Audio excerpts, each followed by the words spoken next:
The Grand Council chamber stretched out. Like a small city, thousands of beings from hundreds of worlds sat in curved rows that climbed up toward a domed ceiling made of transparent metal. Stars glittered beyond it, cold and distant. Ambassador Park Me walked down the central aisle with her head high in her shoulders straight. Her black uniform was perfect, not a single wrinkle showed behind her. 4 other humans followed in a tight line. Corporal Kim Junho kept his hands clasped behind his back. His jaw was tight. He had practiced this walk 100 times back on Earth, but nothing prepared him for the weight of 10,000 alien eyes watching their every step. Next to him, Captain Lee Sora moved like a shadow. Her dark eyes scanned every exit, every platform, every potential threat. Dr. Haunton walked with a relaxed smile that didn't quite reach his eyes. He had spent 5 years learning to speak 30 different alien languages. Now he would finally use that knowledge. The humans reached the center platform, a raised circle of white stone that seemed to glow with its own light. Park turned and faced the council above them. Massive holographic screens showed her face to every corner of the chamber. She bowed slightly.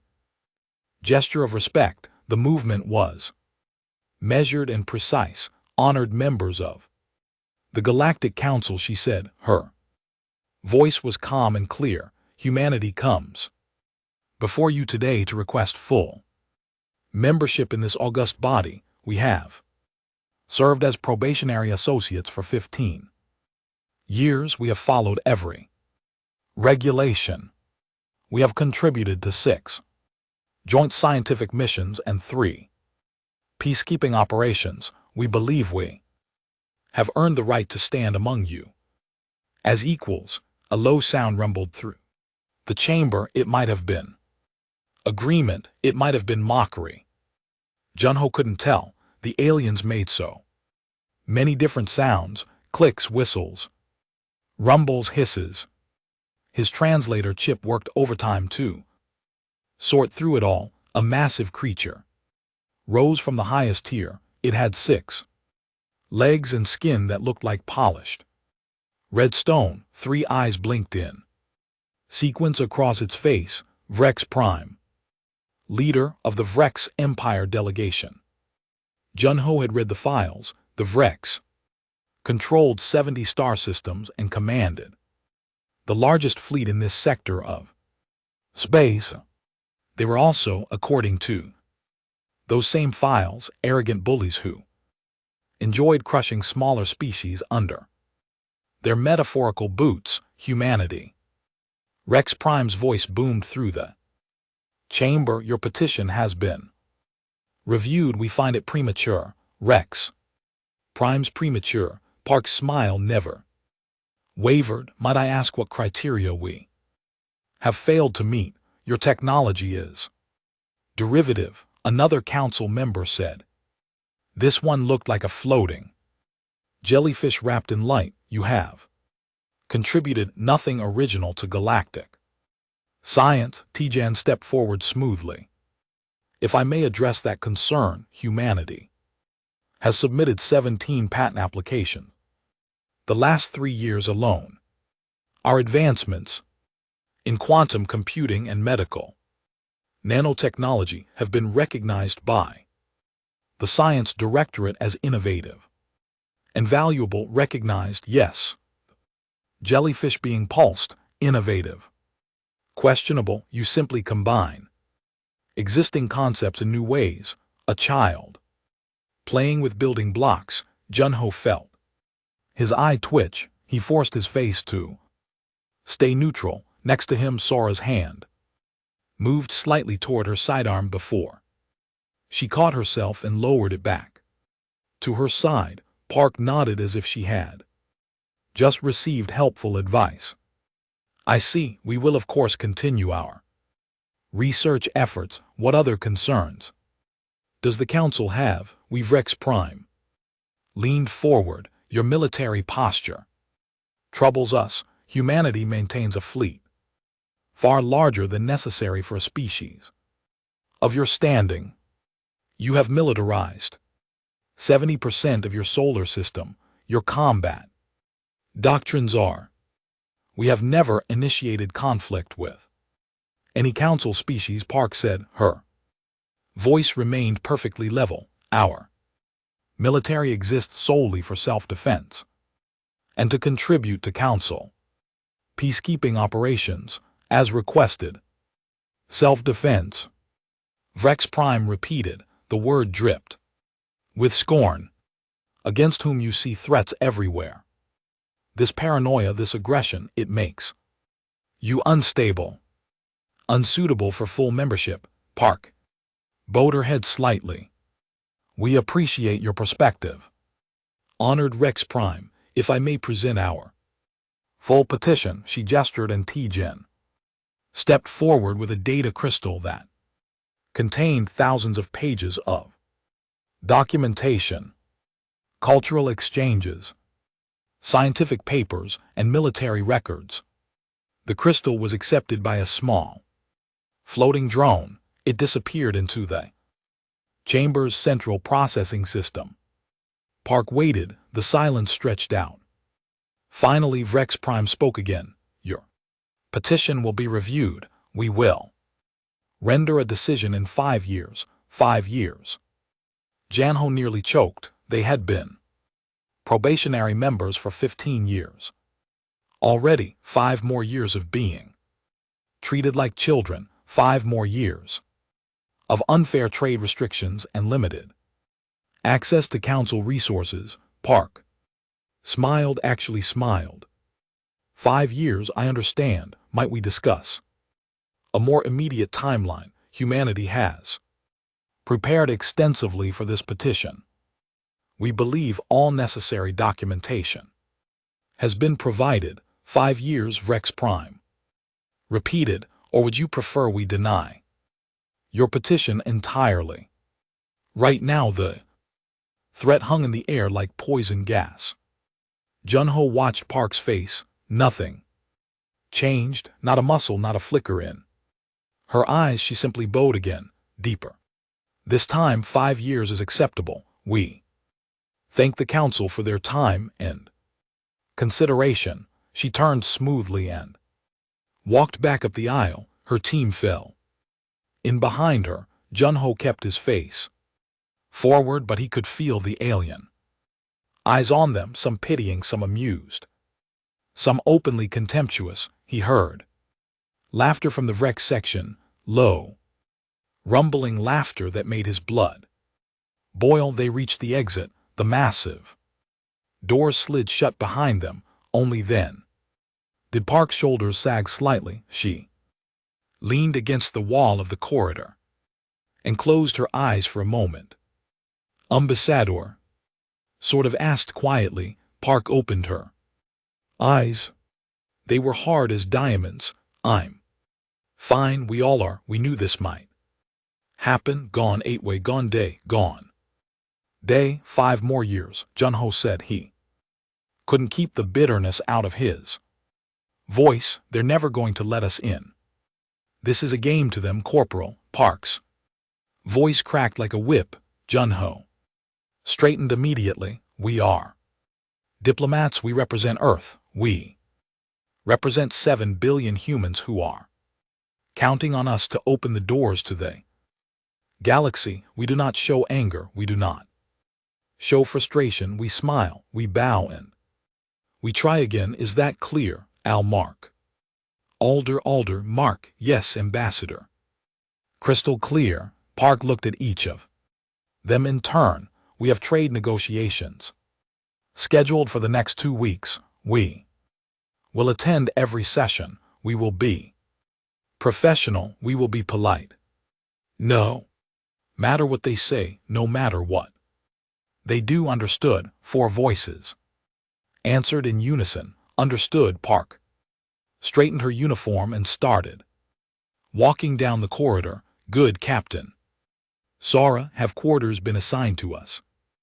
Yes, Ambassador. Level 43, Section 12. The accommodations are adequate. Adequate is fine. Dr. Tijun, I need you to review all our trade proposals. Tonight, make sure we haven't missed anything they could use against us. Already done, Ambassador, twice. Do it a third time. They walked in silence for a while. The station corridors were clean and efficient but cold. No decoration, no personality, just endless metal. Hallways filled with aliens who looked at humans like they were insects. Interesting insects, perhaps, maybe even useful insects, but insects nonetheless. Junho's data pad beeped softly. Message from Earth. Command wanted a full report on the petition results. He would have to tell them about the 5-year delay, another 5 years of restricted trade, another 5 years of Earth struggling to compete with species who had access to better technology, better resources, better everything. He looked at Park's back. Her spine was straight. Her head was high. She walked like she had just won, instead of being humiliated in front of thousands of beings. Junho wondered how long she could keep that up, how long any of them could keep pretending that everything was fine, that they weren't angry, that they didn't want to scream at the injustice of it all. He checked his watch. 14 days until they could go home. 14 days of smiling and nodding and bowing. 14 days of being polite. His knuckles were white where he gripped his data pad. The diplomatic quarters were small. Park looked around the main room and tried not to compare it to the luxurious suite she had seen Vrex delegates occupying. 4 beds, a small table, basic bathroom facilities. Everything was functional but bare. The walls were gray metal. Lighting was too bright and couldn't be adjusted. The temperature controls didn't work properly. It was either too hot or too cold. Never comfortable. Home. Sweet home. Technician Namjoon said. She dropped her equipment cases on one of the beds. Jiwon had joined them 3 days ago from the communications ship. Her job was to maintain their secure connection to Earth and monitor local transmissions. She was young, barely 25, with quick hands and even quicker eyes that missed nothing. Dr. Choi Hyunu entered last, carrying his medical kit. I'll need to set up a small clinic area. Atmospheric mix here is slightly different than what we're used to. Some of you might experience headaches or nausea. Great, Junho muttered. He sat on his bed, and it creaked alarmingly under his weight. Uncomfortable and nauseating. Perfect. Park shot him a warning look. He fell silent. The days that followed developed a rhythm. Meetings in the morning, more meetings in the afternoon, diplomatic receptions in the evening. Every single event was another opportunity for someone to remind humanity of their place, which was apparently at the bottom of the galactic food chain. The trade negotiations were worse than the petition hearing. The council presented terms that would make any Earth economist weep. Humanity could sell raw materials at fixed low prices. They could buy finished goods at inflated high prices. They would have limited access to certain technologies. They would need council permission to establish colonies beyond their own solar system. Park listened to every word. She took notes. She asked clarifying questions in a voice that never rose above polite interest. When it was her turn to present Earth's counter-proposal, she did so with charts and data and reasonable arguments. The council representatives barely pretended to listen. These terms are unacceptable, she said one afternoon. They were in a small negotiating room. The Vex trade minister sat across from her, picking at his claws with apparent boredom. Then, "Don't accept them," he said. "Trade with the council is a privilege, not a right. Take our offer or trade only within your own system. We don't particularly care which you choose." Park smiled. "I see. Might we discuss the pricing structure? For rare earth elements, the current offer is 40% below galactic market rates. The current offer is what we're willing to pay. Markets fluctuate, they do indeed, yet prices for these same elements were 30% higher last quarter, when the Belvar Consortium was selling them." The Vex minister's three eyes focused on her for the first time. "The Belvar are established trading partners. You are newcomers. The situations are not comparable." "I understand. So there's a newcomer penalty built into the pricing. Call it what you like." Park made a note on her data pad. Her face remained pleasant. "Thank you for clarifying. Shall we move on to the technology licensing agreements?" Junho watched from his position along the wall. He was there as security, supposedly, though what security threat existed in a council negotiating room was unclear. Really, he was there to observe and learn. What he was learning was that the council could be breathtakingly unfair and face no consequences whatsoever. The technology licensing was even worse than the trade terms. Humanity wanted access to better FTL drive designs. The council offered to sell them licenses at prices that would bankrupt Earth's entire economy. And the licenses came with restrictions.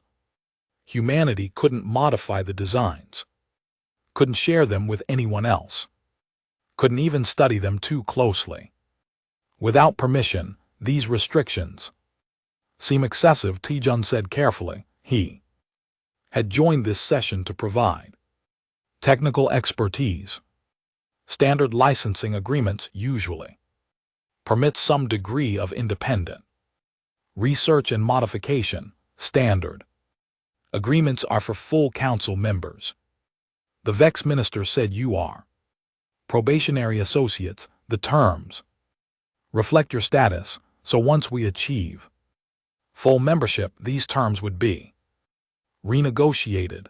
The Vex minister made a sound that might have been a laugh. "If you achieve full membership, which, as you recently learned, will not be soon." Sora's hand twitched toward her weapon. She caught herself and forced her hand back to her side. Park noticed she always noticed the diplomatic receptions were the worst part. These were supposedly social events where delegates could mingle informally and build relationships. In practice, they were opportunities for the established council members to show off their wealth and power while making sure the younger species knew their place. Humanity attended every single one. The fifth reception was held in a massive ballroom with windows overlooking the stars. Hundreds of delegates mingled, drinking exotic beverages and eating foods that ranged from delicious to nauseating. Depending on species, the humans stuck together near one wall, nursing drinks they couldn't actually consume safely. Jiwen had her recorder running. It looked like a simple brooch on her uniform, but it was capturing every conversation. Within 30 later, she would review it all, looking for useful intelligence. Mostly what she found was insults. A group of Rex delegates drifted over. They were young, probably junior diplomatic staff, and they had clearly been drinking. One of them, a female with silver markings on her redstone skin, looked the humans up and down. "So small," she said in accented but clear standard. I knew humans were tiny, but seeing you in person is still surprising. Do you have trouble reaching things on high shelves? Park smiled warmly. We manage. It's lovely to meet you. Oh, I know who you are. Everyone knows, the human who keeps asking for things she can't have. Vex female laughed. Her companions joined in. We simply seek fair treatment and equal opportunity, Park said. Her voice was friendly, conversational. Fair? You've been in space for barely a century. We've been traveling the stars for 10,000 years. Where's the fairness in giving you the same rights as us? Experience certainly has value, Park agreed. We hope to learn much from established species like the Vrex. Learning, yes, that's what you should be doing, learning your place. The group moved on, still laughing. Junho's hands were clenched into fists. Sora put a gentle hand on his shoulder, a warning. Stay calm, stay professional. They're trying to provoke us, T-Jun said quietly. Hoping we'll do something stupid they can use against us. I know, Park said. Which is why we won't give them the satisfaction. But the provocations continued. At the next reception, the atmospheric mix was adjusted to something humans could barely breathe. Park and her team spent the evening fighting off headaches and dizziness, while the Vex delegation watched with obvious amusement when Park mentioned it to the event coordinator. She was told it was an unfortunate technical malfunction that would be looked into. Their quarters were depressurized 2 days later, just for 20 minutes, just enough to make their ears pop and their lungs burn, just long enough to be frightening. Then the pressure returned to normal. The station's automated systems reported it as a routine maintenance error. Dr. Choi treated everyone for minor symptoms. This is harassment, he said as he checked Juan's oxygen levels. Clear and deliberate harassment. File a formal complaint, Park instructed. They'll ignore it. File it anyway. Documentation matters. The complaint was indeed ignored. Meetings started being canceled at the last minute. Park would arrive at a conference room to find it empty. No message, no explanation. When she inquired, she was told there had been a scheduling conflict that somehow nobody had thought to inform her about. It happened 3 times in 1 week.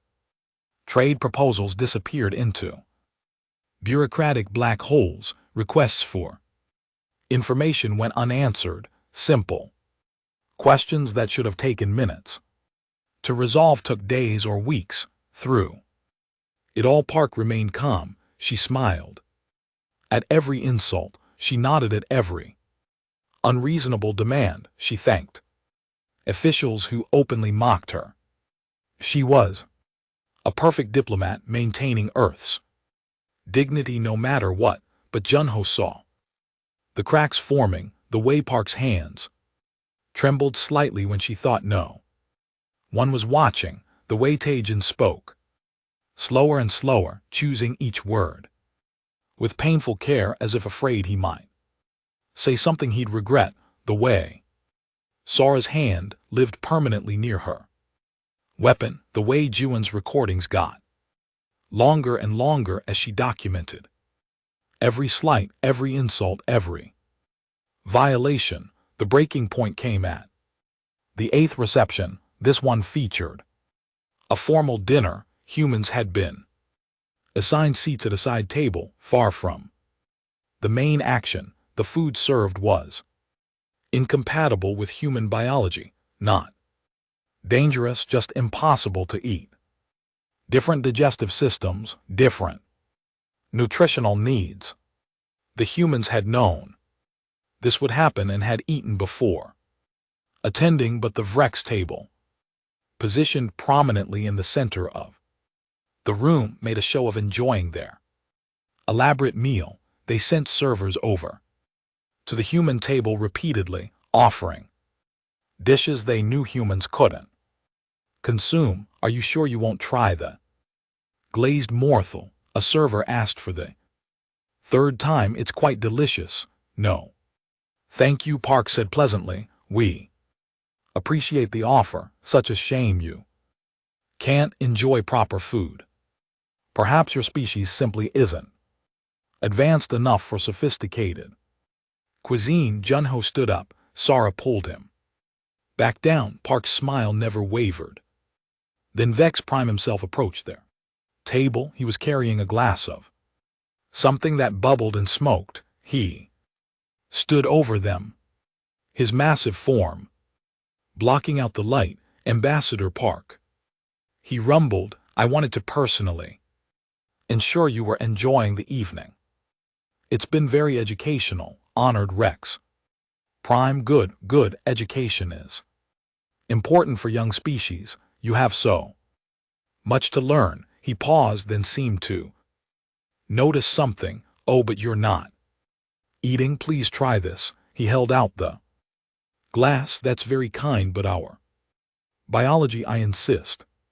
The glass came closer. Surely you're not refusing my personal hospitality. Park took the glass. The liquid inside was clearly caustic, probably harmless to Vex, but it would burn human skin. She held it carefully, wondering how to navigate this without causing an incident. Rex Prime smiled.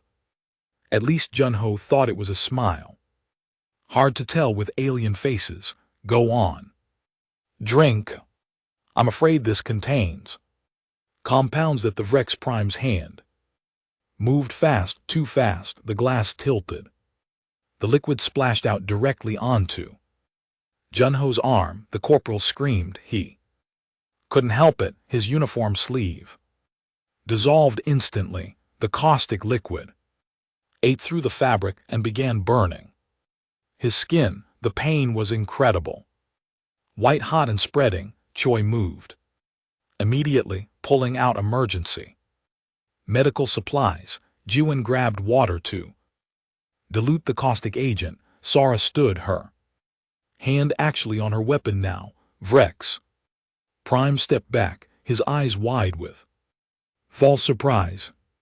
Oh my, how clumsy of me. Please forgive the accident. I do hope your soldier isn't too badly hurt. Park stood slowly.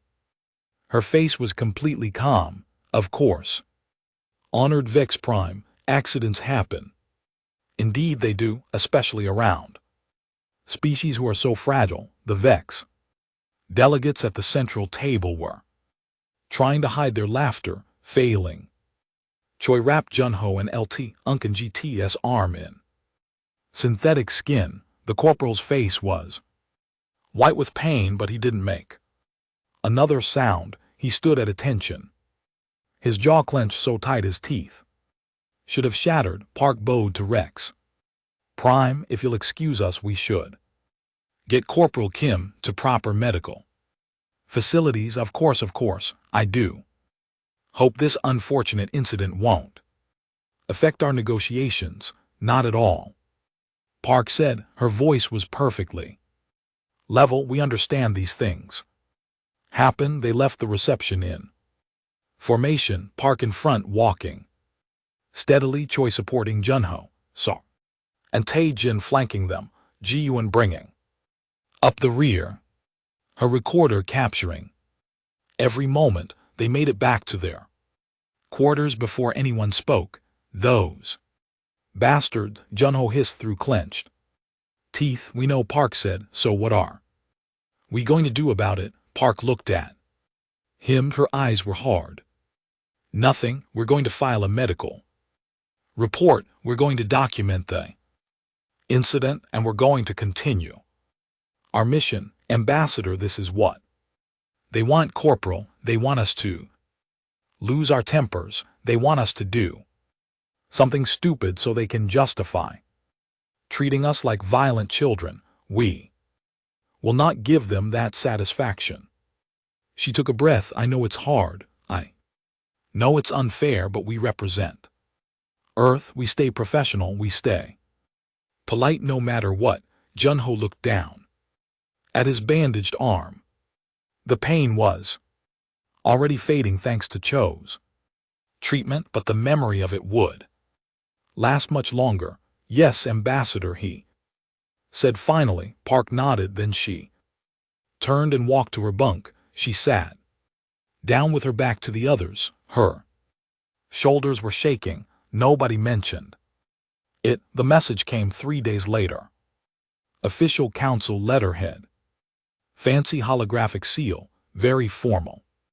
Language. Humanity's presence was requested at a special session to finalize trade agreements. Park read it twice, looking for the trap, because there had to be a trap. It's too easy. T-Jun said he was reviewing the message over her shoulder. They've been stonewalling us for 2 weeks now. Suddenly they want to finalize everything. Maybe they're actually ready to negotiate fairly, Ji-Yuan suggested. Sora snorted. And maybe Vrex Prime will apologize for burning Junho's arm. We have to attend, Park said. Junho flexed his healing arm. The synthetic skin had done its job, but the burn still ocked. I don't like it. None of us do, but we're diplomats. We go where we're invited. The special session was scheduled for the following afternoon in the Grand Council chamber, the same massive room where their petition had been delayed.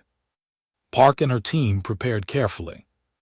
They reviewed every trade proposal they had submitted. They prepared counterarguments for every possible objection. They practiced staying calm in the face of provocation. They arrived 15 minutes early. The chamber was already filling up, thousands of delegates taking their seats, news drones hovering to record the proceedings. This was big.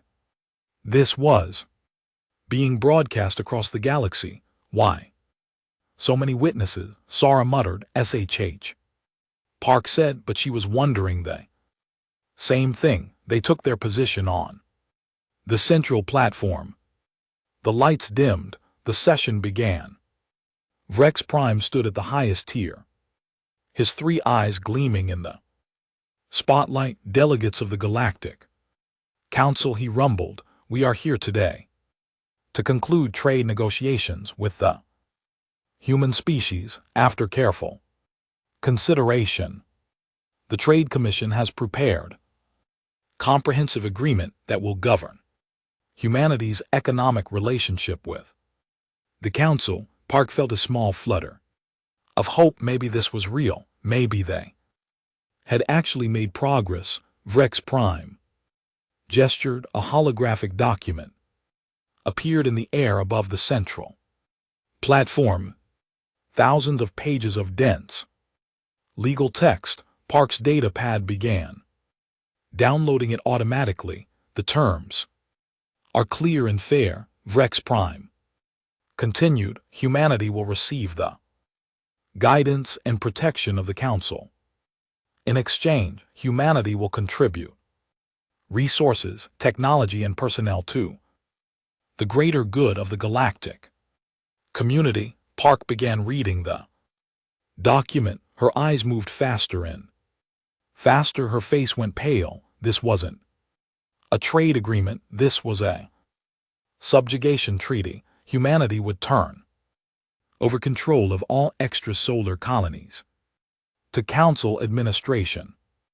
Earth's military fleet would be placed under Vre's command. Human scientists would be assigned to Council research facilities with no choice in the matter. All trade would flow through Council approved channels at Council approved prices. Humanity would pay tribute in the form of resources and manufactured goods. The list went on and on. In exchange, humanity would receive protection from unspecified threats and guidance in developing their civilization. they would be allowed to maintain internal self-government on Earth itself. How generous. T-Jin was reading over her shoulder. She heard his sharp intake of breath. This is slavery, he whispered. Park looked up at Rex Prime. The Vex leader was watching her with obvious satisfaction. These terms, she began carefully, seem significantly more restrictive than what we've been negotiating. They reflect reality. Rex Prime said, humanity is not ready for equal partnership. You need guidance structure. These terms provide that. They provide subjugation. A rumble of sound went through the chamber. Some species made sounds of approval. Others seemed uncomfortable. Park realized with growing horror that this had happened before. Other young species standing exactly where she was standing, reading similar terms. We prefer the term developmental partnership, Rex Prime said. You are free to reject it, of course, but understand the consequences. Your petition for council membership will be permanently denied. You will be barred from the core systems. Your trade access will be severely limited. Essentially, humanity will be isolated, left to struggle alone. In the darkness of space, he paused, letting that sink in. Or you can accept our guidance, work within the framework we provide, and perhaps in a few centuries, when you've matured sufficiently, we can revisit your status. Park felt like the floor was tilting beneath her feet. This was it. This was the choice. Submit to slavery or face isolation.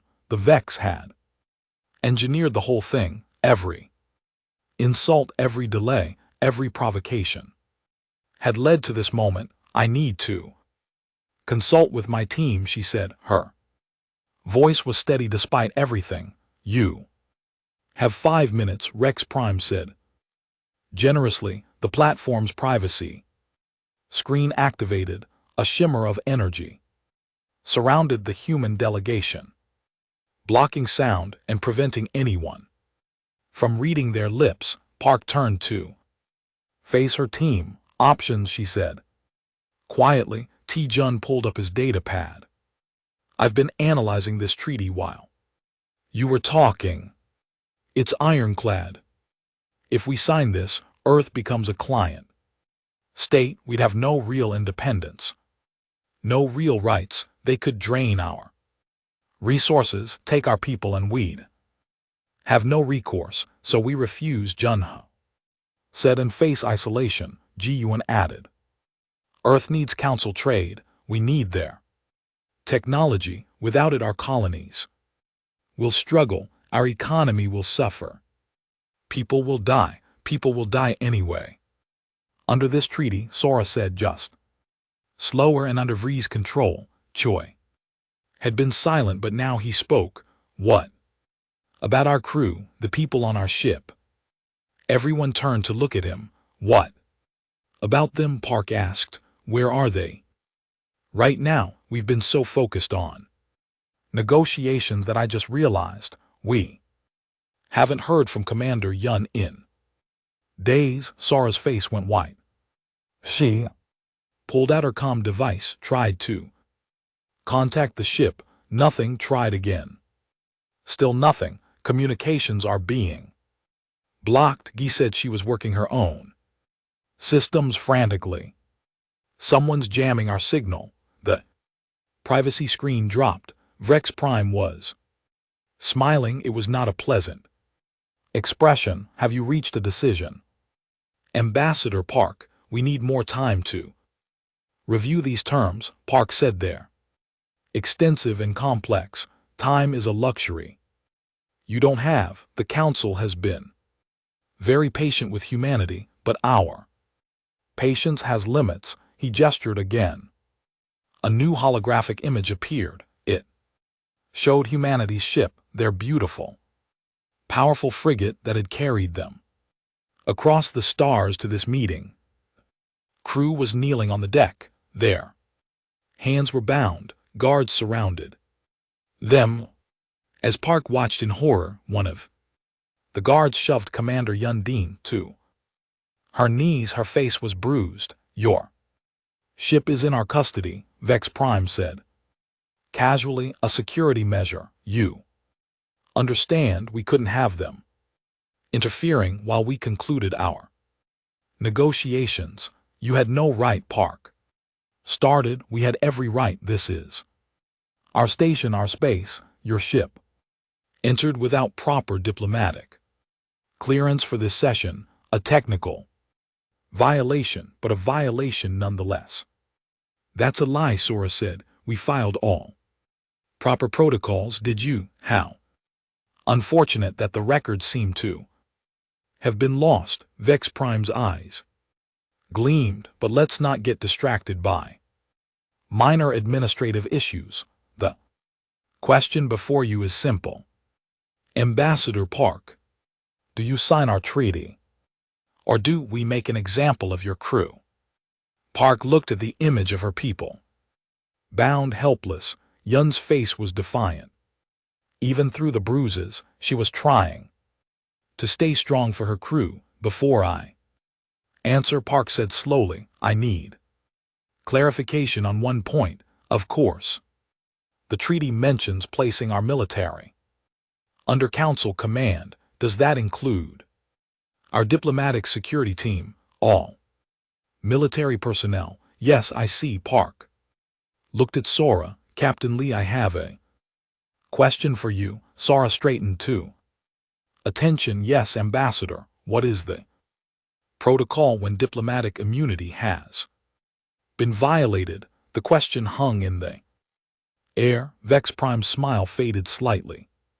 Sora's answer came immediately, her voice clear and strong. When diplomatic immunity is violated by hostile action, the rules of engagement change. The mission is compromised. We are no longer operating under diplomatic protocols. And what protocols do we operate under? Instead, military protocols, Ambassador.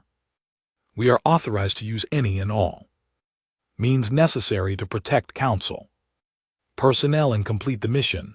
Park nodded slowly. She looked back at Vex Prime. The Vex leader was no longer smiling. He was starting to realize that something had changed. The human woman standing before him didn't look like a diplomat anymore. Honored Vex Prime, Park said, but now it carried an edge that made several nearby delegates lean away. I'm afraid there's been a misunderstanding. What misunderstanding? You seem to think we came here just to negotiate, that we're simply diplomats with no other options. She glanced at her team. They were all standing differently now. Straighter, more alert. Junho was cracking his knuckles. Taejin was unbuttoning his diplomatic jacket to reveal body armor underneath. Jiwon had put away her recording brooch and pulled out her data pad, but her fingers were moving across it in patterns that had nothing to do with taking notes. You are diplomats, Vex Prime said, but he sounded uncertain now. Yes, Park agreed. We are, and we've been very diplomatic for 2 weeks. We've smiled at your insults. We've nodded at your unreasonable demands. We've stayed polite while you've done everything possible to humiliate us. She took a step forward. But here's what you didn't understand. We're not just diplomats. Every one of us has other training, other skills, other purposes. Sora's hand was now resting openly on her weapon, not threatening, just ready. Captain Lee isn't just security, Park continued. She's special operations trained to fight in zero-gravity, toxic atmospheres and enclosed spaces like, say, a space station. Junho smiled. It wasn't a nice smile. I'm not just a Military attaches, I'm intelligence. I've spent 2 weeks mapping every system on this station, power, life, support, security, I know where everything is, I know how everything works. T-Jin finished removing his jacket. The body armor underneath was sleek and clearly advanced. I'm not just a cultural liaison. My doctorate is in xenobiology, specifically the tactical weaknesses of various species. I know exactly how to hurt every being in this chamber if I need to. Ji-Yuan held up her data pad, and I'm not just communications, I'm electronic warfare. I've been inside your system since the day we arrived. Every security camera, every locked door, every automated system. Want to guess who controls them now? The chamber had gone silent. Thousands of delegates watching, waiting. Thank you, Lon. Clicked. Park looked back at Rex Prime. The Vex leader had gone very still. So here's what's going to happen, Park said. Her voice was still calm, still level, but now everyone could hear the steel underneath. You're going to release our crew. You're going to return our ship. You're going to apologize for violating diplomatic protocols. And then we're going to renegotiate everything from the beginning as equals. You wouldn't dare threaten the council, Rex Prime said. But his voice shook. Oh, I'm not threatening, Park said. I'm informing. You see, we came here prepared for 2 possibilities. 1, you negotiate with us fairly, and we all walk away happy. 2, you try to subjugate us, and we show you exactly why humanity earned the right to be here. 42:35. Noe's 15 Noe's. She smiled. It was nothing like her diplomatic smile. This smile showed teeth. Congratulations, honored Rex Prime. You chose option 2. Sara pulled her weapon, not pointed at anyone, just held ready.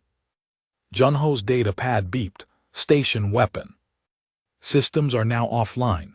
Life support is now under my control. All security doors are locked. This chamber is sealed. The delegates started to panic. Sounds of alarm in a dozen languages filled the air. Silence. Park's voice cracked across the chamber. Like a whip, the noise stopped. She looked around at all the species who had spent 2 weeks looking down on humanity, who had insulted them, cheated them, hurt them, and smiled while doing it. Humanity has been polite, she said. We've been patient, we've been diplomatic. We've followed every rule, met every standard, and you've treated us like slaves, like children, like we're somehow less than you because we're younger in the stars. She paused. But here's what you forgot. We're young because we're good at surviving. We're newcomers because we mastered space travel in less than a century. We're aggressive because we come from a world that tried to kill us at every turn, and we not only survived, we thrived. Another pause. Longer this time. We are the descendants of hunters who chased prey for days until it collapsed from exhaustion. We are the species that looked at every hostile environment on our planet and said, I can live there. We have fought wars over spices. We have crossed oceans in wooden boats. We have split the atom and walked on our moon and reached for the stars. Her voice grew harder. We are humanity. We prefer to be polite. We prefer to negotiate. We prefer peace, but we are very, very good at war. She looked directly at Rex Prime. So I'll ask you one more time. Honored Rex Prime, will you release our crew and negotiate fairly? Or do we show this entire council exactly what humans are capable of when our polite mode Fail, the silence in the chamber was absolute. Vex Prime looked at the armed human at her team, ready for violence, at the thousands of delegates watching, at the news drones recording everything. He had made a terrible mistake, and everyone in the galaxy was about to see what happened next. The seconds stretched out, nobody moved, nobody breathed. The entire council chamber was frozen in a moment of perfect tension. Then Vex Prime made his choice.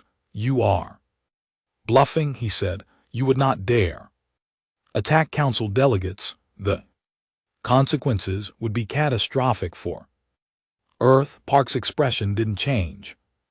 Captain Lee, please demonstrate that we are not bluffing. Sora moved faster than most of the aliens could track. Her weapon came up and fired once, a single shot. It hit the holographic projector, showing the imprisoned crew. The projector exploded in a shower of sparks. The image disappeared. That was a warning shot, Sora said calmly. My next shot won't be aimed at equipment. Delegates started shouting, screaming, trying to run for the exits, but the doors were sealed. Junho had locked them. Everyone sit down, Park said. Her voice wasn't loud, but somehow it cut through the chaos. Now slowly the delegates returned to their seats. They had no choice. The humans controlled the station. They controlled the weapons. They controlled everything. Park walked forward until she was standing directly below Vex Prime's tier, looking up at him. I want to be very clear about something, she said. We didn't want this. We came here to talk, to trade, to join the community of space-faring species as partners. You're the ones who chose humiliation. You're the ones who chose threats. You're the ones who seized our crew and tried to force us into slavery. She gestured to the ruined projector. So now we're done being polite. Now you're going to learn what happens when you push humans too far. You cannot hold this entire chamber hostage, Vex Prime said, but his voice wavered. Can I? Park pulled out her own data pad. Jiwon, show them what we have. Jiwon's fingers flew across her interface. New holographic images appeared throughout the chamber. Star maps, tactical displays, military installations. We've spent 2 weeks studying this system, Jiwon said. You have 17 major military bases, 43 weapons platforms, 67 capital ships in dock. We've identified all of them, mapped their defenses, calculated optimal strike patterns. Tijun stepped forward. We've also analyzed every species represented here, biological weaknesses, environmental needs, tactical vulnerabilities. For example, the Vrex have a decentralized nervous system. Makes you tough, hard to shock or stun. But you're completely vulnerable to kinetic trauma. He pulled out a knife. Just a simple combat blade, but in his hand it looked deadly. Humans have been very good with knives for a very long time. Number 4, Junho brought up more displays. Your security is impressive. Automated systems, multiple redundancies. Excellent design, but it's all worked, all connected, and networks can be hacked. We've been inside your systems since day 3. We could have shut down life support to the entire station anytime we wanted. Why didn't you? Someone called from the crowd. Because we're not monsters, Park said. We're diplomats who are also soldiers. We don't kill unless we have to, but make no mistake, we will if you force us to. Vex Prime's 3 eyes were wide. This was your plan all along. You came here to attack us, Vex. No, Park's voice cracked like a gunshot. We came here to join you. You're the ones who turned this into a conflict. You're the ones who couldn't accept that. Humanity deserved respect. You're the ones who thought you could bully us into submission. She took a breath, calming herself. But you were wrong, and now everyone in this chamber, everyone watching this broadcast across the galaxy is going to see what humanity really is. A new voice spoke up. Not Vex, a smaller species from the Bacteers. Their translator made them sound nervous. What do you want? Park turned to face them. What we've always wanted. Fair treatment, equal standing, a chance to prove ourselves through our actions, not be judged by our age or appearance. And you'll take it by force. We'll take it if we have to, Park admitted. But we'd much rather have it given freely. Because despite everything, we still believe in the ideals of this council. Unity, cooperation, peace. We just want those ideals to actually apply to us. Silence again, then another voice. From a different section, the Vex said, "You were dangerous, aggressive, maybe." They were right, Junho laughed. It was a harsh sound. Oh, we're dangerous. Absolutely. But we're not aggressive. There's a difference. Aggressive means we start fights. Dangerous means we finish them.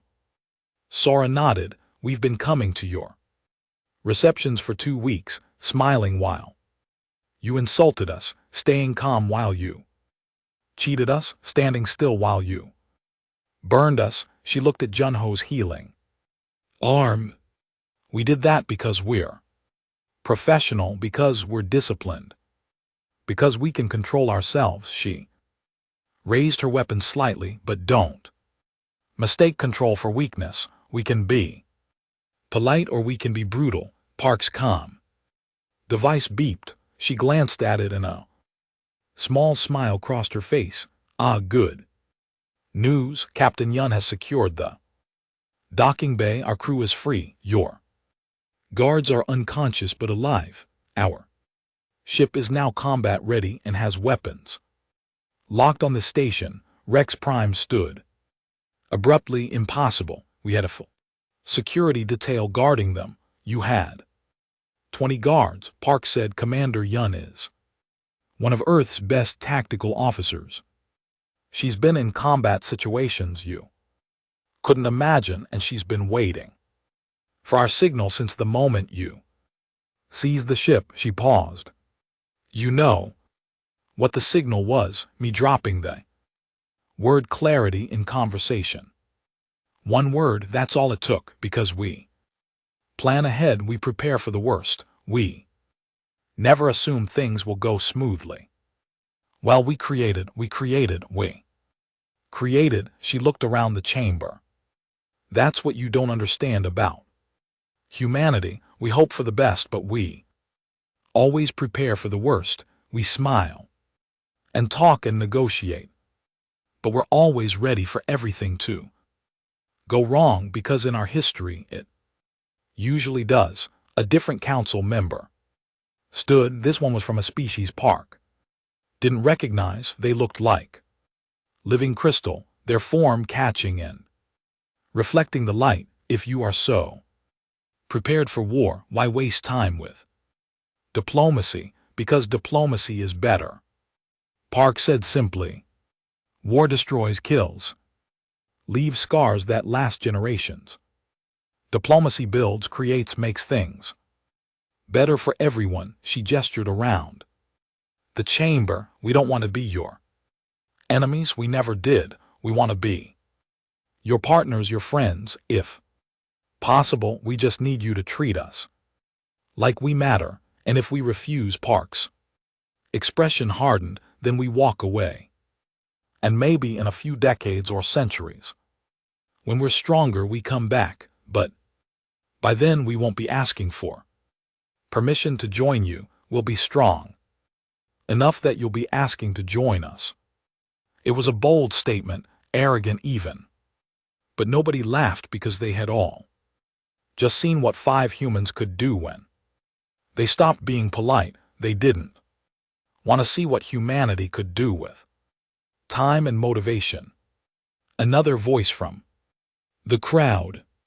The Vrex Empire is powerful. If you threaten them, they'll crush Earth. They can try, Junho said cheerfully. Earth has 200 defense platforms, 50 capital ships, 3 million trained military personnel, automated mining, operations on 4 moons and 2 asteroid belts. We might be young, but we're not helpless, and more importantly, Tijan added, we're not alone. Earth is one world, yes, but we have colonies on 7 other planets, research stations on 20 moons, mining operations across 50 asteroid systems. You can't crush us without committing to a long, expensive war, a war you'd lose. Eventually, Vex Prime said. He was trying to sound confident. Probably, Park agreed. But you'd bleed for it. How many ships would you lose? How many soldiers? How much money? How much time? In while you're busy with us, what happens to your other enemies, your other rivals? She let that sink in. You rule 70 systems, Rex Prime. How many of them actually like you? How many are waiting for you to show weakness? If you commit your forces to destroying Earth, who's going to take advantage? Rex Prime said. Nothing, because they both knew the answer. The crystalline delegate spoke. Again, what you're describing is mutually assured destruction, stalemate. Oopsen, they are damning. Exactly, Park said, which is why violence is stupid. It's wasteful, it's unnecessary. We'd all be better off if we just worked together. She looked directly at Vrex Prime. So I'm going to make you an offer one time. Take it or leave it. What offer? You release our crew completely. You return our ship in perfect condition. You issue a formal apology for the violation of diplomatic protocols. And you sit down with us to negotiate a real trade agreement, fair terms, equal standing, no tricks. And if I refuse? Park's smile was ice. Then this broadcast continues. Every species in the galaxy gets to see you try to enslave a probationary member species. They get to see you seize a diplomatic ship. They get to see you assault an ambassador's staff, and we'll make sure they see every single detail. Juan held up her data pad. I've got 2 weeks of recordings, every insult, every provocation, every violation. It's all documented, all time-stamped, all verified. If this goes public, the Council's reputation will be destroyed. You destroy the Council? Someone asked, horrified.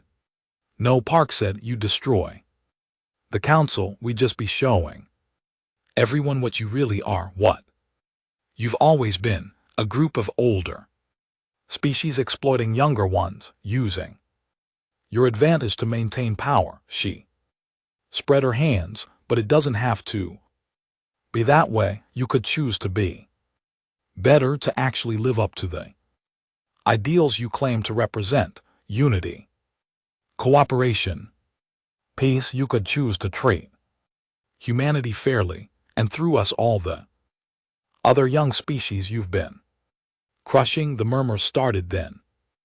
Delegates talking among themselves. Park caught words in different languages. Her translator chip worked overtime. Some were angry, some were scared, but some were interested because Park was right. The Vrex weren't the only powerful species in the Council. Others had been watching them grow too strong. Others had been looking for an excuse to knock them down a peg, and humanity had just given them that excuse. A new delegate stood. This one was from the Belvar Consortium, a trading alliance. that controlled almost as much space as the Vrex, the Belvar representative, was. Small and round with fur that sparkled. In the light, the Belvar Consortium is interested in fair trade with humanity. They announced, we propose a separate negotiation.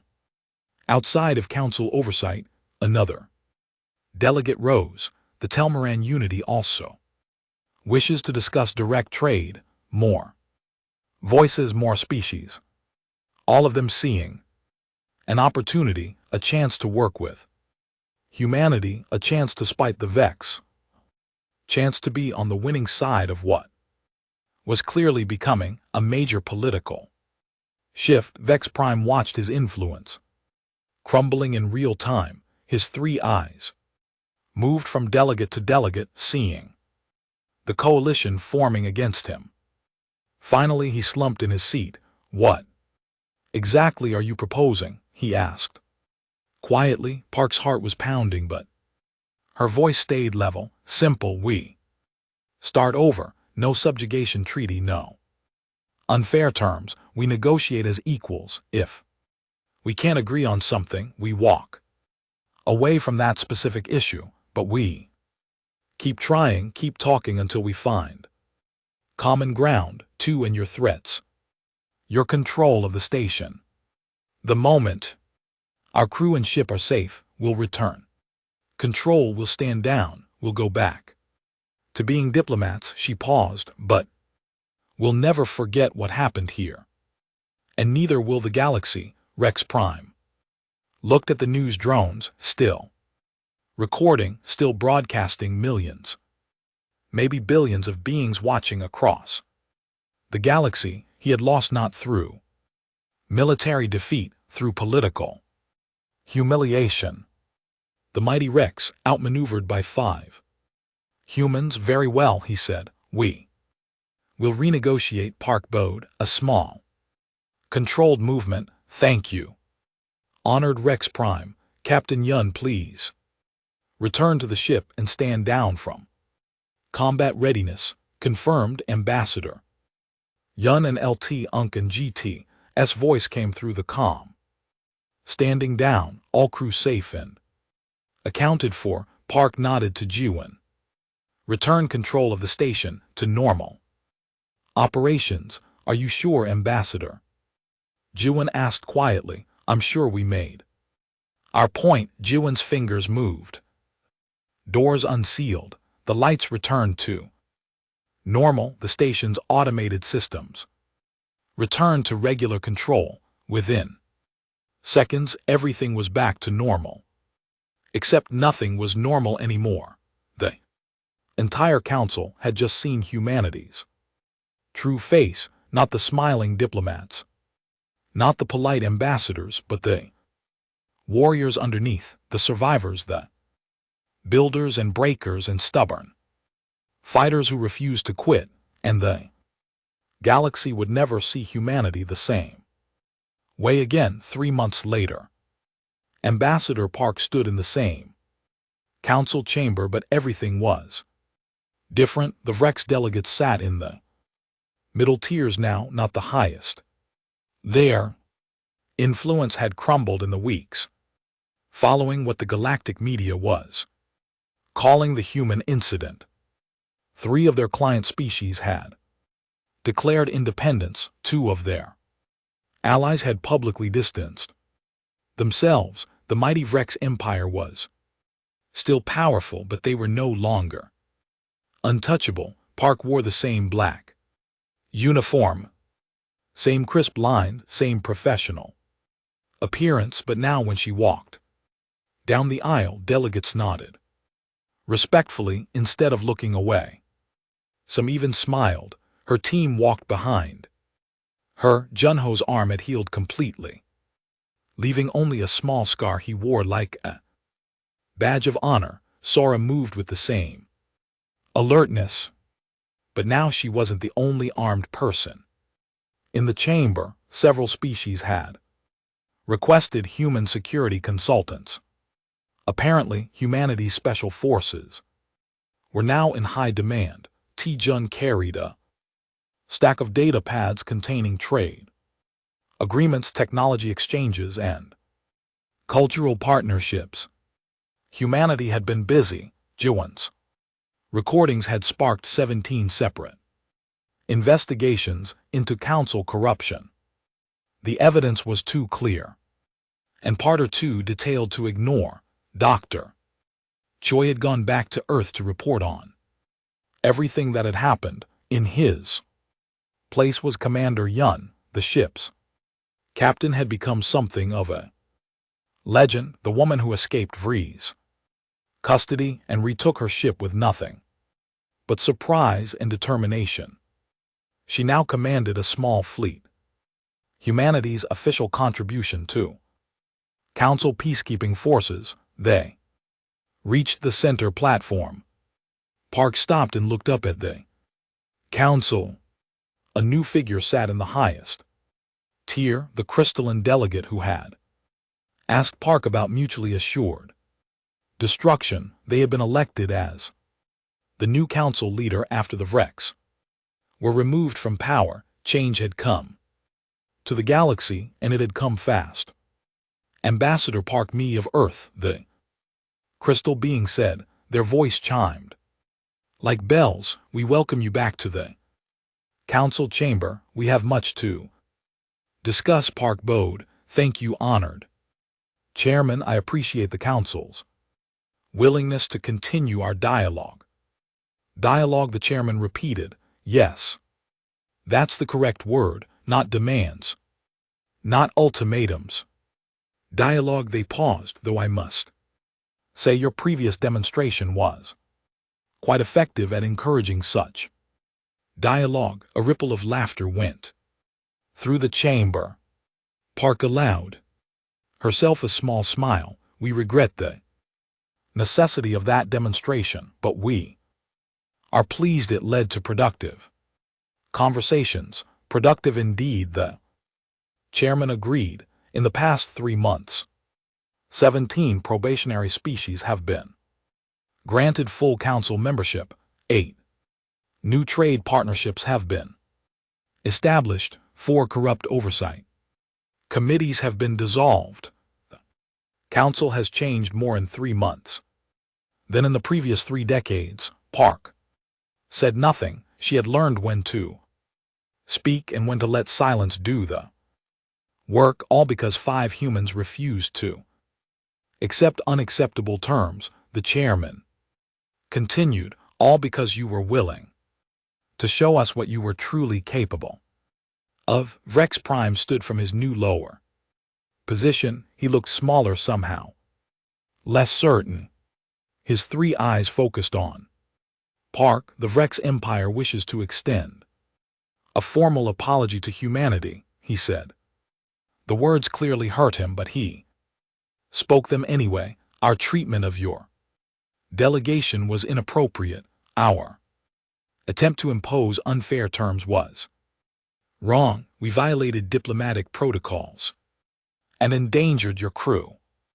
For this we apologize. It was the first time in Vree's history that they had apologized to anyone. The chamber went silent. Park looked at him for a long moment. She could savor this. She could rub it in. She could humiliate him the way he had tried to humiliate her. Instead, she bowed. The Earth government accepts your apology. Honored Vrex Prime, we hope this marks the beginning of a better relationship between our peoples. She meant it, because holding grudges was pointless. Moving forward was better. Vrex Prime sat down. He looked relieved, like he had expected worse, and was grateful for mercy. The chairman spoke again. The council has reviewed Earth's petition for full membership after careful consideration of your contributions, your capabilities, and your character. We are pleased to grant humanity full membership status effective immediately.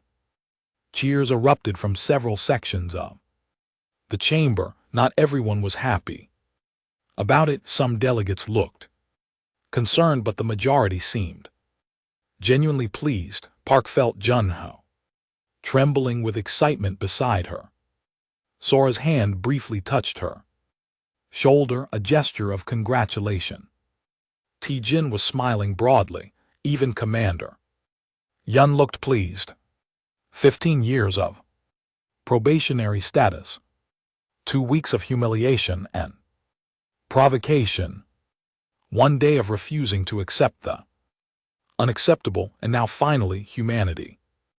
Was a full member of the Galactic Council. We are honored to accept Park said Earth looks forward to contributing to the Council's mission of unity, cooperation, and peace. About that, the chairman said there is one more matter to address. The position of Secretary General has been vacant since we restructured the Council leadership.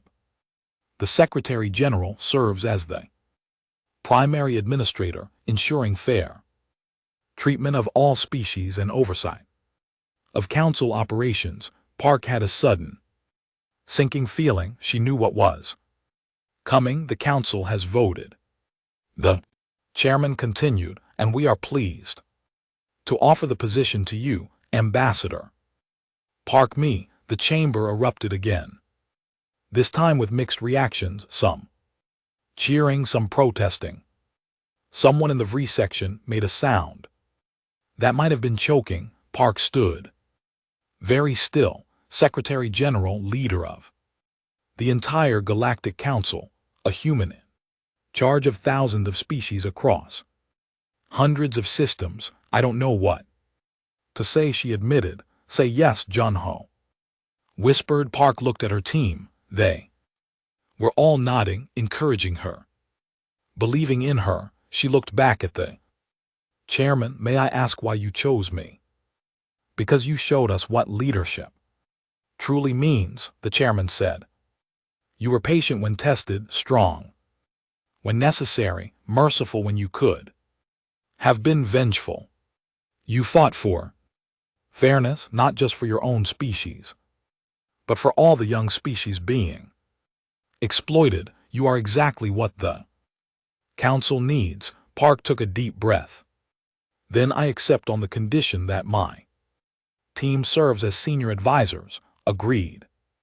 Just like that, Ambassador Park Minji became Secretary General. Park Minji, the first human to hold the position, the first member of a former probationary species to rise so high. The formal ceremonies took hours, oaths of office, transfer of authority, congratulations from hundreds of delegates. By the time it was over, Park was exhausted, but there was one more thing to do. She called a special session of the Council. Every delegate attended. They couldn't ignore a direct summon from the new Secretary General. Park stood on the central platform and looked out at thousands of faces, some friendly, some neutral, some hostile, all watching to see what humanity would do with power. Honored delegates, she began, I want to tell you about humanity, about who we are and what we believe. She paused, gathering her thoughts. We come from a world that tried to kill us, storms that could level cities, ice ages that lasted thousands of years, predators that hunted us, diseases that killed millions. Our planet was harsh and unforgiving. She walked slowly as she spoke, but we survived. Not because we were the strongest or the fastest. We survived because we were stubborn, because we adapted, because we never gave up, no matter how hard things got. Another pause. We learned to work together, to build communities, to protect each other, and eventually we learned to reach for the stars. She looked at the V section. When we arrived here, we hoped to find friends, partners, teachers who could help us navigate this vast galaxy. Some of you welcomed us. Others saw us as a threat or a resource to exploit. Her voice grew stronger. You tested us, pushed us, tried to break us. And for a while we let you, we stayed. Polite, we stayed calm, we followed the rules even when the rules were unfair. She smiled slightly, but then you made a mistake. You touched our people, you threatened our crew. The chamber was absolutely silent, and that's when you learned the truth about humanity. We're not just diplomats, we're not just scientists or traders or explorers. We're survivors, we're fighters, we're the species that looked at every challenge and said, we can beat this. She stopped walking and faced the entire council. So let me be very clear about what happens now that I'm Secretary General. There will be changes, big changes, no more exploitation of probationary species, no more unfair trade terms, no more using power to crush the weak. Every species gets treated fairly, every voice gets heard. Every culture gets respected. Murmurs of approval from some sections, grumbling from others. I know some of you don't like this, you preferred the old way where strength meant you could do whatever you wanted, but that way led to corruption, it led to suffering, it led to young species being crushed before they could contribute. She looked around the chamber. We're going to do better together because that's what the council is supposed to be about. Unity, cooperation, peace, not just for the strong but for everyone. She paused, then her voice took on an edge. And if anyone tries to go back to the old way, if anyone tries to exploit or threaten or harm the species under council protection, they'll have to answer to me. And as you've all seen, I can be very polite, I can be very diplomatic, I can be very patient. Her smile showed teeth, but I'm also human, and humans have very long memories. We don't forgive those who hurt our people. We don't forget injustice, and we are very, very good at making sure it doesn't happen again. The message was clear: work with her. So, welcome to the new council. Park said, I hope we can all work together to build something better, something worthy of the ideals we claim to represent. She bowed and left the platform. Her team fell in behind her. As they walked down the aisle, delegates rose in waves, some applauding, some silent but respectful, a few still hostile but keeping it to themselves. They reached the exit and stepped into the corridor. Only then did Park let herself relax slightly. That was intense, Junho said. That was necessary, Park corrected. They needed to know where we stand. Sara nodded. Any regrets about taking the job? Park thought about it. No, this is where we can do the most good, where we can make sure no species goes through what we went through. Quote, T-Jun pulled out his data pad.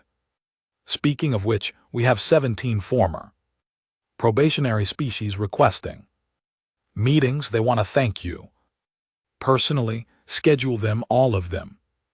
And the Vex want to discuss new trade terms. Schedule that too. Fair terms. This time, Commander Yun cleared her throat. Earth Command sent a message. They're proud, also slightly terrified, that you're now in charge of the whole council. Park laughed, actually laughed. Tell them not to worry, I'm still the same person. I'm just not going to be pushed around anymore. They walked in comfortable silence for a while. Then Junho spoke up. Secretary General Park, I like the sound of that. Don't let it go to your head, Corporal. We still have work to do. What kind of work? Park smiled. Building a better galaxy, making sure every species gets a fair chance, creating the kind of council we wanted to find when we first arrived. That's a big job. Yes, but we're humans. We're good at big jobs. They reached their new quarters. much nicer than the cramped room they'd had before, proper space, comfortable furniture, windows looking out at the stars. Park stood at the window for a moment, looking at the vast expanse of space. Somewhere out there was Earth. Home. She thought about the journey that had brought her here, the years of training, the months of travel, the weeks of humiliation, the day everything changed, the day humanity's polite mode failed. You know what the funny thing is, she said to her team. What's that? Sora asked. We would have been happy with simple membership, fair trade, equal treatment. That's all we wanted. And now you're running the whole thing, Taejun said, because they pushed too hard, because they couldn't accept that we deserved respect. Park shook her head. They created their own worst nightmare, a human with power and authority who remembers exactly how they treat those they think are weak. Junho grinned. Serves them right. Wow, Junho grinned. Junho grinned. Park turned from the window. Maybe, but we're not going to abuse this power. We're going to use it to make things better for everyone. That's the difference between us and them, is it? Though Commander Yun asked quietly, we did threaten them, we did take control of the station, we did show them our capacity for violence, we did. Park agreed, because they gave us no choice. But notice what we didn't do. We didn't hurt anyone. We didn't destroy anything. We didn't use our advantage to crush them the way they tried to crush us. We used exactly enough force to make our point. Then we stopped. She looked at each of them. That's what makes us different. We can be violent. We can be dangerous. We can be ruthless when necessary, but we choose not to be. Unless there's no other option. We prefer diplomacy. We prefer peace. We prefer building over destroying. So, we're still the good guys? Junho asked. We're trying to be, Park said, and as long as we keep trying, as long as we use our power to protect instead of exploit, then yes, we're the good guys. Sora raised her water bottle. To humanity, may we always try to be better. The others joined in. To humanity, they drank, and outside the window, the stars continued their eternal dance. The galaxy was vast and full of danger and opportunity in equal measure, but now, for the first time, humanity had a real voice in how things worked, and they intended to use it. Well, 6 months later, Park stood in a lecture hall on Earth. She had been invited to speak at the Global Diplomatic Academy, where new ambassadors were being trained. The students looked young and eager, bright-eyed and ready to take on the galaxy. Park remembered being like that before the council, before the humiliation, before the day everything changed. Student raised her hand. Secretary General Park, can I ask you something? Of course. When should we stop being polite? How do we know when to let our polite mode fail? Park smiled. It was a good question, an important question. Polite mode should fail when they cross the line, she said, when they hurt your people, when they threaten those under your protection, when they mistake your kindness for weakness and try to exploit it. She paused, making sure they understood.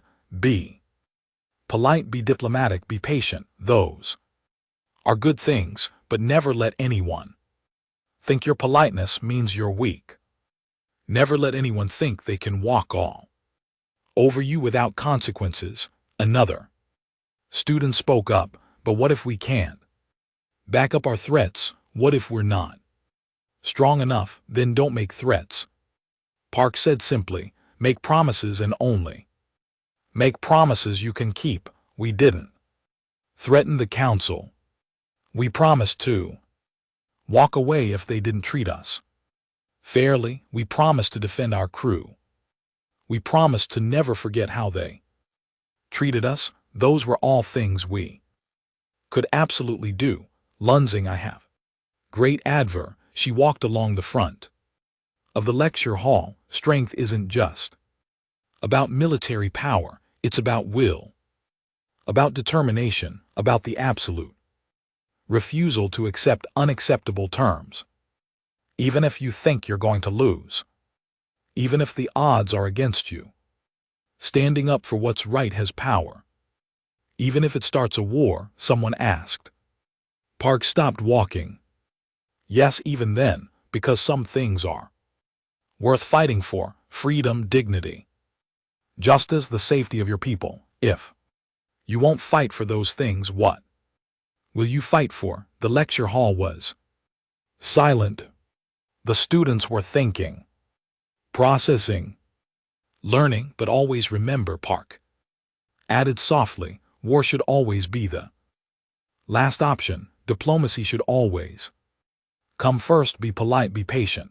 Give them every chance to do the right thing. Only when all peaceful options are exhausted should you let your polite mode fail. A young man in the back raised his hand. You make it sound easy, but it must have been terrifying. One. Park laughed. It was. I was terrified the entire time. Terrified they'd call our bluff. Terrified we'd have to actually fight. Terrified we'd started something that would get people killed. But you did it anyway, because staying terrified but doing it anyway is what courage means. Bravery isn't the absence of fear, it's being scared and doing what needs to be done regardless. She looked around the room at all those young faces, future ambassadors, future leaders, future representatives of humanity across the galaxy. You're going to face challenges I can't imagine, she told them. The galaxy is vast and strange and full of species who think differently than we do. Some will welcome you, some will fear you, some will try to exploit you. She smiled. But you're human, you're stubborn and clever and adaptable. You'll figure it out. Just remember, be polite until it's time to not be polite, and when that time comes, make sure they never forget what humanity is capable of. The lecture ended. Students filed out, talking excitedly among themselves. Park gathered her notes and prepared to leave. The academy director approached. Sorry. That was an excellent talk, Secretary General, though I worry you might have encouraged our students to be a bit too aggressive. Park shook her head. I encourage them to be strong. There's a difference. Aggressive means you start fights. Strong means you finish them. And humanity, we prefer not to fight at all, Park said, but we're very, very good at it when we have to be. The galaxy learned that lesson. Now our students need to remember it. She left the academy and returned to her ship, back to space, back to the council, back to the work of building a better galaxy, because that's what humans did. They built things, they fixed things, they made things better. Even when it was hard, even when it meant standing up to beings more powerful than themselves, even when their polite mode had to fail. And somewhere in the galaxy, on worlds humanity had never heard of, young species looked up at the stars and felt hope, because if humanity could stand up to the mighty Rex Empire, maybe they could stand up to their oppressors too. Maybe they could demand fair treatment. Maybe they could change things. That was Park's real legacy. Not the power, not the position, but the proof that being small or young or new didn't mean you had to accept injustice. It meant you could fight back and win. The galaxy had learned its lesson. The Day humanity's clears throat. Polite mode failed.